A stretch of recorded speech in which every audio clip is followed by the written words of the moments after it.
കുടുംബ ബന്ധത്തിന് ഏറെ പ്രാധാന്യം കൊടുക്കുന്ന മതമാണ് പരിശുദ്ധ ഇസ്ലാം. കുടുംബ ബന്ധം ചേർക്കുന്നതിലൂടെ കിട്ടുന്ന 4 നേട്ടങ്ങളെക്കുറിച്ചിട്ടാണ് ഇന്ന് നമ്മൾ സംസാരിക്കുന്നത്. ആദ്യമായി ഒന്നാമത്തെ കാര്യം ഭക്ഷണത്തിൽ വിശാലതയുണ്ടാകും എന്നുള്ളതാണ്. രണ്ടാമത്തെ കാര്യം ആയുസ് വർദ്ധിക്കും എന്നുള്ളതാണ്. മൂന്നാമത്തെ കാര്യം ധനം വർദ്ധിക്കും എന്നുള്ളതാണ്. നാലാമത്തെ കാര്യം പരസ്പരമുള്ള സ്നേഹം വർദ്ധിക്കും എന്നുള്ളതാണ്. പരിശുദ്ധ ഇസ്ലാമിൽ കുടുംബബന്ധം മുറിക്കുന്നതിനെ കുറിച്ച് പറയുന്നത് ലാ യദ്ഖുലുൽ ജന്നത ഖാതിഉൻ എന്നുള്ളതാണ്. കുടുംബബന്ധം മുറിക്കുന്നവൻ സ്വർഗപ്രവേശനം കിട്ടുകയില്ല എന്നാണ് മഹാനായ പ്രവാചകർ സല്ലല്ലാഹു അലൈഹി വസല്ലം തങ്ങൾ സത്യവിശ്വാസികളോട് പറയുന്നത്.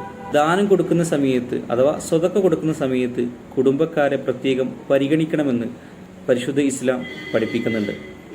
അതിലൂടെ 2 പ്രതിഫലമാണ് അവന് കിട്ടുക.